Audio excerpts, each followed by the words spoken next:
আসসালামু আলাইকুম। মাইক্রোসফট এক্সেলে একস ফাংশনটির ব্যবহার আমরা দেখেছিলাম, যেটির মাধ্যমে মূলত 0 এবং কি -1 এগুলোর কাজগুলো করা যায়। কিন্তু আমরা যদি +2 থেকে নিয়ে একবারে যত পর্যন্ত সংখ্যা যায় সেগুলো নিয়ে কাজ করতে চাই, লাইক 5, 16, 24, 38, তাহলে আমরা ব্যবহার করব ACOHS ফাংশনটি। তো ACOHS ফাংশনটির জন্য আমরা জাস্ট ইকুয়াল দিয়ে এখানে লিখে দিচ্ছি ACOHS, তারপর জাস্ট ট্যাব বাটন দিয়ে সিলেক্ট করে নিলাম। এরপর আমরা প্রথম সেলটি সিলেক্ট করে যদি জাস্ট ইন্টার প্রেস করি তাহলে কিন্তু আমরা ACOHS ফাংশনটির ডাটাটি পেয়ে গেলাম।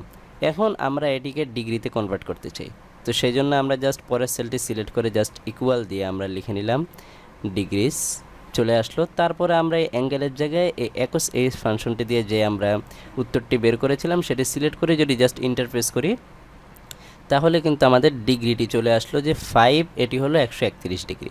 এখন আমরা এই দুইটি সিলেক্ট করে যদি ফিল হ্যান্ডেলে ডাবল ক্লিক করি তাহলে দেখতে পাচ্ছেন একবারে সবগুলো নাম্বার কিন্তু আমরা নিমিষেই পেয়ে গেলাম।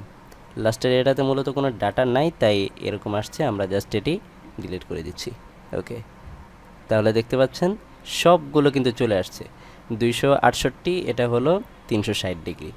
এরকমভাবে ACOHS ফাংশনের মাধ্যমে এবং কি ACOHS ফাংশনের মাধ্যমে আপনি খুব সহজে ডিগ্রির হিসাবগুলো বের করে ফেলতে পারবেন।